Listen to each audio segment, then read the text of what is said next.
In August 2020, during one of the first relaxations in England's lockdown, life was just starting to feel a little normal again. A young woman named Lorraine Cox had gone out for the evening with friends, catching up, sharing laughs, and enjoying a much-missed night of socializing. Around 2 a.m, she left to head home, feeling safe as she walked through the quiet streets of Exeter, her hometown. But Lorraine wasn't as alone as she thought. Security cameras captured her route, and as she walked for over a kilometer, a man followed at a careful distance.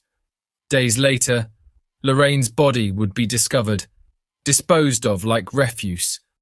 Today, you will learn about the harrowing case of Lorraine Cox.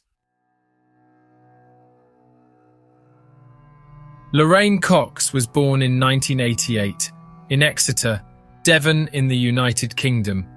In the sources researched, nothing is reported about her mother.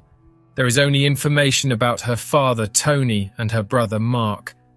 Friends and family remember her as a spark in any room, the kind of person who could turn a dull night into a party just by being there. She was fun, lively, a little goofy, the friend everyone counted on to lift their spirits. In 2018, at the age of 30, Lorraine met Elise Fallow, who was 24 at the time. They began a relationship. By October of the following year, 2019, they got engaged and decided to move to Scotland to try to have a life together there.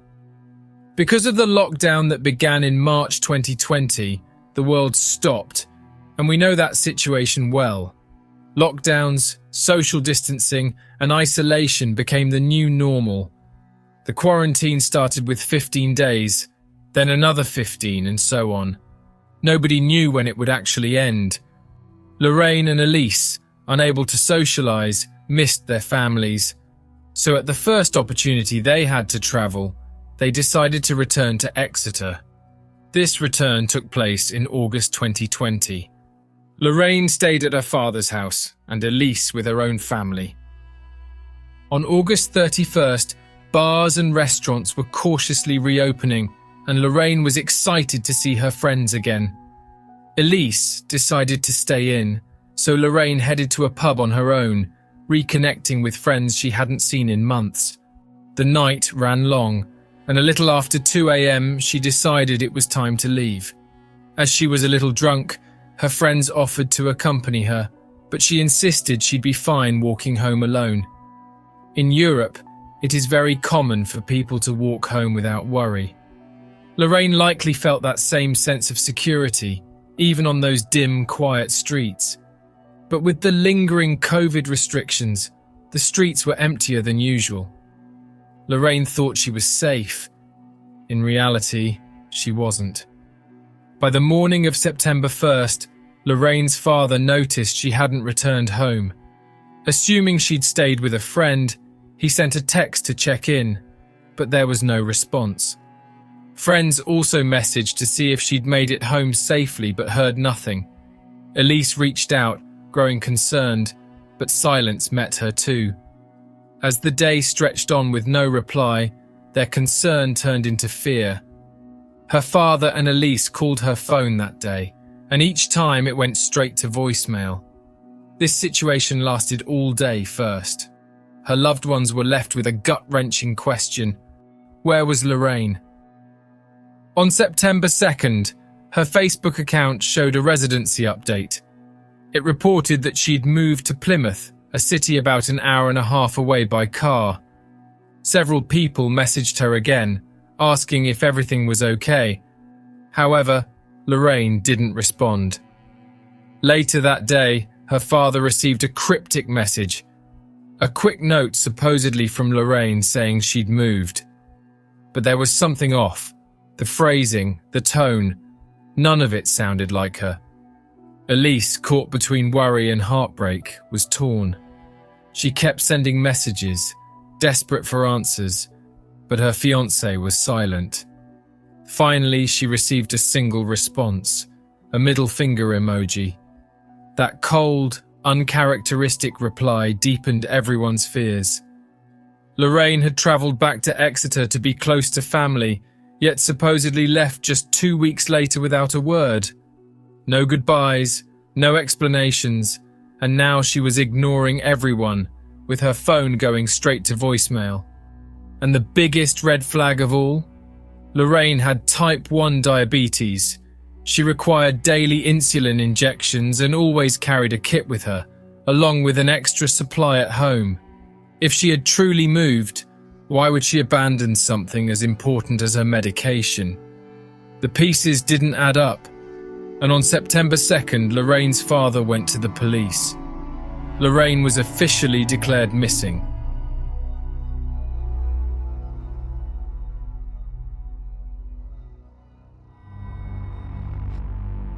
On September 3rd, family members and friends were placing posters about Lorraine's disappearance in various parts of the city of Exeter and Plymouth.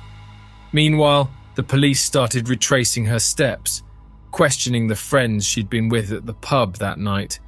They all said the same thing: Lorraine left alone. So what they needed to do was to retrace her steps, and to do that, the police checked several security cameras.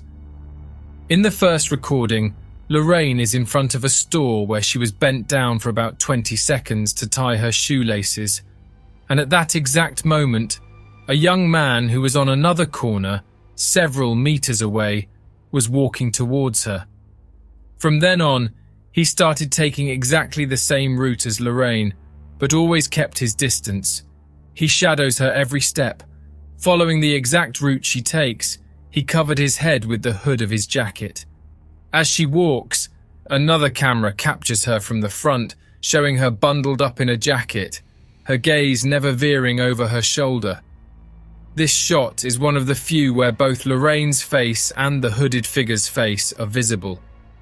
On the next street, we can see her walking on the sidewalk to the right, and that she was carrying a backpack with both handles.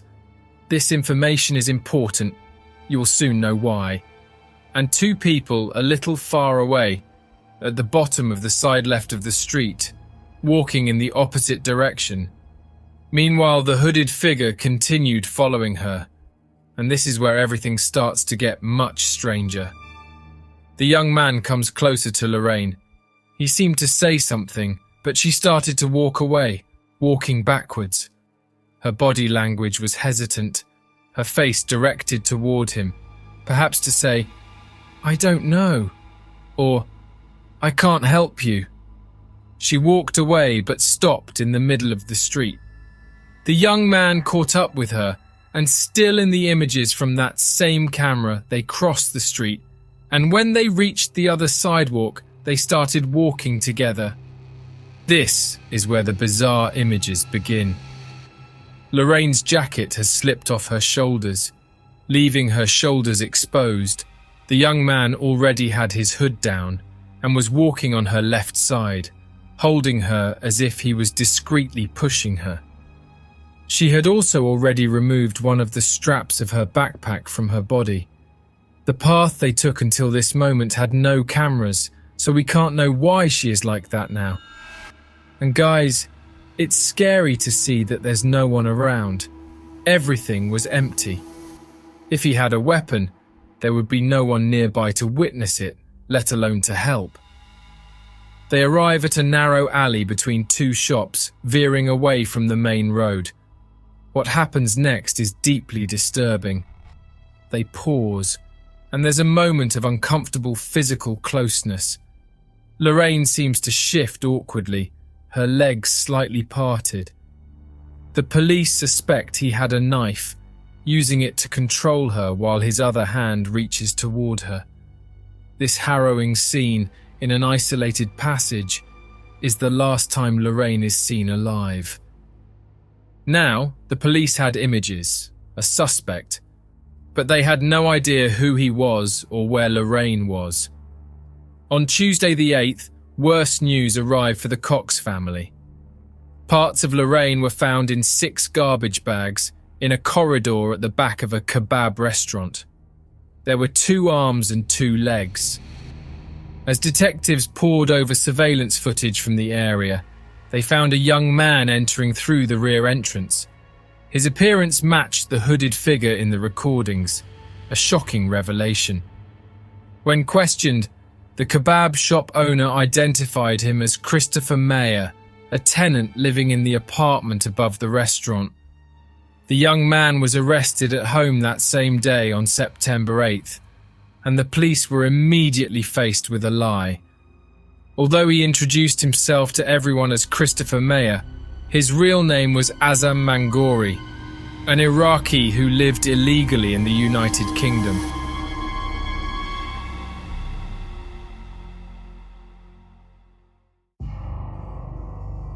From the moment of his arrest, Azam remained tight-lipped, offering only a few deflections. He insisted that he was gay, that his arrest was an error, and that he wanted a lawyer.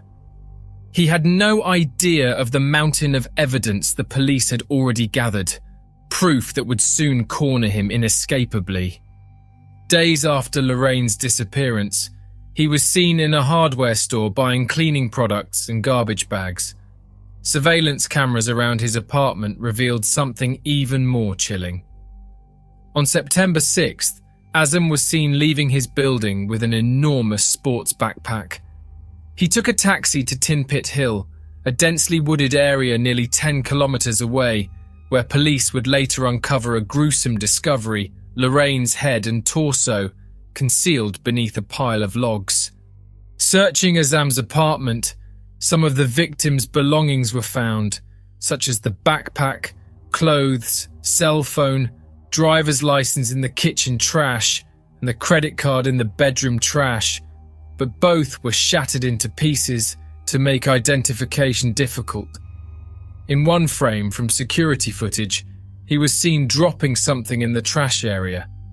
When investigators checked the site, they discovered Lorraine's SIM card stuffed inside a drain nearby. They also discovered that Azam was actually bisexual, as through his cell phone they saw several intimate conversations with people of both sexes, where he presented himself as an escort. In August, he contacted 22 people, but he only met with one. Investigators began to suspect that Azam's insistence on being gay was an attempt to dissuade suspicion. A resident of the building even testified, saying that the week Lorraine disappeared, Azam had asked him when the neighborhood's garbage collection took place. A neighbor had been disturbed by a foul odor emanating from the garbage bins that weekend. When they investigated before the trash collection, they discovered her dismembered remains. The autopsy was inconclusive in determining the cause of death. What was said was that she had died on September 1st, and that it was probably due to asphyxiation. In fact, her t-shirt was stuffed into her mouth, pushed too deep to the point of causing blockage of her airway. The police gathered all the evidence and turned the case over to the courts so that the prosecution could set up the line of accusation. Azam's defense lawyer, seeing all the evidence and knowing that if his client continued to deny the facts, it would only harm him, advised him to speak. And it was at the trial that he decided to say everything that really happened, from the day he fled Iraq until the moment he was arrested. So, with this, we end up having two versions of the facts. First, let's explore Azam's account, followed by the prosecution's damning counterpoints. The trial commenced in March 2021. Azam described a harrowing past, growing up under the oppressive watch of a stepfather affiliated with an extremist Islamic party. His childhood was strict, isolated. He wasn't even allowed to play with friends, confined to whatever his family dictated. In his late teens, he discovered he was bisexual, a revelation that he knew could mean his death in his home country. So he decided to flee. According to Azam, what happened was the following. In the early hours of September 1st, he was bored at home and went out for a walk. He saw Lorraine walking and started to follow her, but without being invasive. He said he didn't remember much of the conversation, but they said something about just having a one-night stand, and she just said, "Follow me." They went to an alley and had sex right there, and to confirm this, Azam presented an audio recording in court that he made on his cell phone for security reasons about the conversation they had, proving that the act was consensual. He said he found it strange that the situation happened so easily and thought that if something went wrong, no one would believe him. So it was better to be safe. I'll talk a little about this audio when I bring the prosecution's arguments. He claimed that he had sex with her on the street, and then they walked to his house. Well, consensual or not, maybe that would be the reason why her clothes were arranged differently at a certain point in the recordings. Once at his flat, he claimed they drank, smoked, used drugs, and eventually went to bed. But the next morning, Azam said he awoke to find Lorraine unresponsive, her skin cold with no detectable pulse. He claimed he attempted CPR but failed. When questioned as to why he didn't call emergency services, Azam stated that he felt trapped by two fears. As an undocumented immigrant, he was convinced no one would believe him, and second, he didn't even know the emergency number to make the call. He maintained that he did not kill her, suggesting that the mix of alcohol and drugs had caused her death. The court would now have to weigh his story against the prosecution's narrative and the evidence they had carefully built against him. He also said that after finding Lorraine like that, he didn't know what to do. He stayed with her in his house all day and could barely sleep at night. The next day, he had the idea of taking her cell phone to do some things to divert the attention of friends and family. Azam unlocked the device using her fingerprint, changed her home location on Facebook, and ignored all WhatsApp messages. But when her device died, he took out the chip, put it in his cell phone, activated WhatsApp, and started sending some messages. After that, he said he didn't know what to do anymore. He kept Lorraine's body in his room for a total of 5 days, while all the time he used drugs to calm down and try to find a solution. That solution was dismemberment. Azam described hallucinations while dismembering her body, saying he imagined strange creatures like larvae and insects coming out of her mouth, which is why he said he placed her shirt inside to cover it. He then discarded smaller body parts in trash bags, intending for the garbage truck to remove them, while he disposed of her torso and head in a forest. However, the bags were found before the collection, leading to his arrest. When it was the prosecution's turn to speak, she brought a barrage of counter-arguments. Azam had lots and lots of inconsistencies in his version. To begin with, they believed the execution was premeditated and that he just needed to find a victim. On Azam's cell phone, found searches for videos on amputation, dismemberment, and even a Google query on how to dig a grave by hand. The prosecution also raised questions about the audio recording Azam had taken of his initial interaction with Lorraine. If it was consensual, why would he record it? While neither the audio nor a transcript was released, the recording was presented as evidence that Lorraine may have been vulnerable and subtly coerced. On one of those 5 days, Azam sold a keyboard online and the buyer came to his house. This person did not go to the room, but he stated that Azam was calm, kind, and that there was nothing strange about him, contradicting the daily concern he claimed to have during that week. Furthermore, on Saturday, hours before the dismemberment, Azam posted a video on his social network where he was smoking, and, in the background, you could hear the song Chop Suey by the rock band System of a Down, which contain lines like, "Grab a brush and put a little makeup, hide the scars to fade away the shake-up," and "I cry when angels deserve to die." Lorraine's autopsy disproved his claims about her death. Toxicology reports revealed no drugs in her system, only trace amounts of alcohol from the drinks she had at the pub. Her insulin levels were also normal, ruling out any diabetic complication. Instead, the autopsy indicated asphyxiation as the most likely cause of death. DNA evidence further implicated Azam, with his DNA found inside Lorraine, though it was inconclusive as to whether it was from the night she died or from later contact. The prosecution suggested a dark possibility that he may have violated her after her death, leaving doubts about what actually occurred during those 5 days in his apartment. After 5 intense weeks of trial, it took the jury just 5 hours to reach their verdict. Azam Mangori was convicted of first-degree murder, receiving a life sentence with the possibility of parole after 20 years, meaning he will be eligible for release at age 44.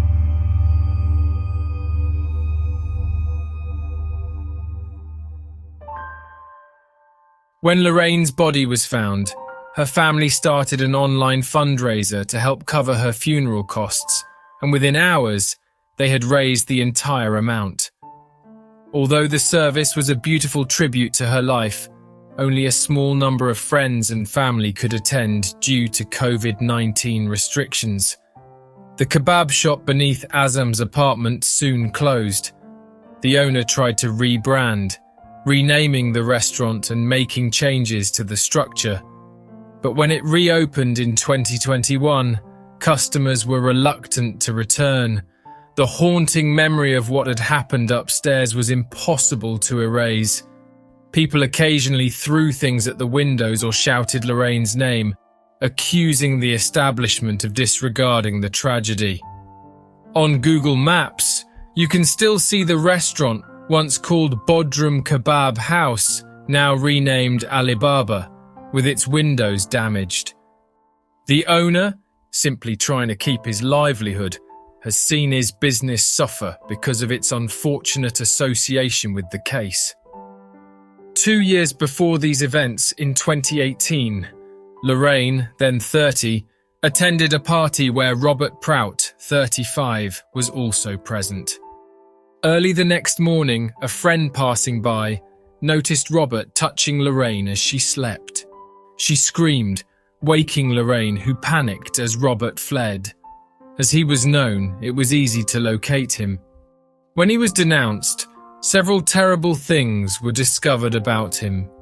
He was already responding to a case regarding the same crime against another girl he had abused a year earlier in 2017, and in 2013 he had been arrested on charges of abusing a minor. Robert went on trial for his crimes in January 2021 and was sentenced to 10 years in prison. At the time Azam's trial was taking place, in March 2021, another woman called Sarah Everard also disappeared in the United Kingdom after walking home alone, but at a considerable time, close to 9 p.m.